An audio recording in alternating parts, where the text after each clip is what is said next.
എക്സിക്യൂട്ടീവും എൻ്റെ അമ്മാവൻ്റെ മകനുമായിട്ടുള്ള ജംഷീദ് സാറാണ്. പക്ഷേ ഈ ഒരു ബിസിനസ്സിന് വരുന്നതിന് മുമ്പ് ഞാനൊരു പ്രിന്റിംഗ് മേഖലയിലായിരുന്നു ജോലി. എൻ്റെ സ്വന്തം സ്ഥാപനമായിരുന്നു. ഏകദേശം 4ഓളം സ്റ്റാഫുകൾ ഉണ്ടായിരുന്നു. പക്ഷെ ആ മേഖല ഒട്ടും സേഫ് അല്ല. കാരണം ഒരുപാട് കെമിക്കൽസ് റിയാക്ഷൻസ് ഒക്കെ ഉള്ളതുകൊണ്ട് ഞാൻ എക്സ്ട്രാ ഒരു ഇൻകം എപ്പോഴും ആഗ്രഹിച്ചിരുന്നു. ഗൾഫ് ജീവിതം ഒട്ടും ഇഷ്ടമല്ല. അതുകൊണ്ട് തന്നെ ഞാൻ അനദർ ഇൻകം ഓപ്ഷൻ തെരഞ്ഞെടുത്തത് ഗവൺമെന്റ് ജോലിയാണ്. ഏകദേശം 10ഓളം PSC ലിസ്റ്റിലുള്ള ഒരു വ്യക്തിയാണ്. ഒന്ന് ചിന്തിച്ചു നോക്കുക, ഒരു 20 ലക്ഷം ആളുകളാണ് LD ക്ലാർക്ക് പരീക്ഷ എഴുതിയത്. അതിൽ 10,000 ആളുകൾ ജോലിക്ക് സെലക്ട് ചെയ്തു.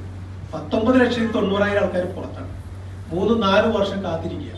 അങ്ങനെ ഒട്ടനേക ലിസ്റ്റിൽ 1-2 ആളൊക്കെ വെച്ചിട്ട് ലിസ്റ്റ് കട്ടാവുക. 38 വയസ്സും കഴിഞ്ഞു. ഇനി അപേക്ഷിക്കാൻ പറ്റില്ല. ആ സമയത്ത് വിഷമിച്ചിരിക്കുന്ന സമയത്താണ് ജംഷീദ് സാർ ഈ ഒരു അവസരം കൊണ്ടുവന്നത്. അപ്പൊ ഞാൻ ആദ്യം നോക്കിയത് കമ്പനിയുടെ ക്രെഡിബിലിറ്റിയാണ്, ലീഗാലിറ്റി നോക്കി. നസീം സാർ പറഞ്ഞല്ലോ, വളരെ ഉഷാറായിട്ട് പ്ലാൻ പ്രസന്റ് ചെയ്തു അല്ലേ. ബയോ ആക്റ്റീവ് ജാപ്പനീസ് സ്റ്റാൻഡേർഡ് ആണ്, വേൾഡ് ക്ലാസ് ക്വാളിറ്റി. ഒന്നും നോക്കിയില്ല. പിന്നെ ലീഗാലിറ്റി നോക്കി. കേന്ദ്ര ഗവൺമെന്റിന് ഇന്നിപ്പോ 2005 വിവരാവകാശ കമ്മീഷൻ എന്ന് പറയുന്ന കമ്മീഷൻ ഉണ്ട്. നമുക്ക് എഴുതി ചോദിക്കാം. ആയുഷ് ഡിപ്പാർട്ട്മെന്റ് നൽകുന്ന പ്രോഡക്റ്റ് ആണ്. അമേസിംഗ് ആയുള്ള പ്രോഡക്റ്റുകളാണ്. ഏറ്റെടുത്തു. ഇന്ന് ഒരു 25,000 രൂപ ഗവൺമെന്റ് ജോലിയിൽ LD ക്ലർക്ക് ആവണം എന്ന് ആഗ്രഹിച്ച എനിക്ക് കഴിഞ്ഞ മാസത്തെ ഇൻകം 92,000 രൂപ. ഗവൺമെന്റിന് ടാക്സ് കൊടുക്കുന്ന ലെവലോട്ട് മാറാൻ പറ്റി. എന്റെ വൈഫ് അധ്യാപികയാണ്, പ്രിയപ്പെട്ടവരെ.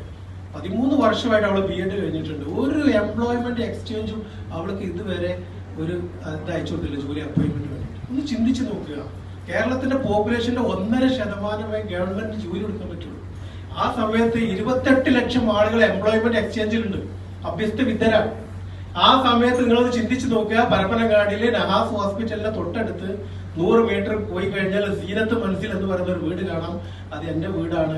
ഈ 28 ലക്ഷം എംപ്ലോയ്മെന്റ് എക്സ്ചേഞ്ചിലുള്ള ആളുകൾ എന്റെ വീട്ടിൽ വന്നാൽ എനിക്ക് അവർക്ക് പ്രോഡക്റ്റും ഓപ്പർച്യൂണിറ്റിയും കൊടുക്കാൻ പറ്റും. അതാണ് ചാൻസ്. എല്ലാവരും വിശ്വാസ ജയ് ഹിന്ദ്, ജയ് ജസ്. Thank U.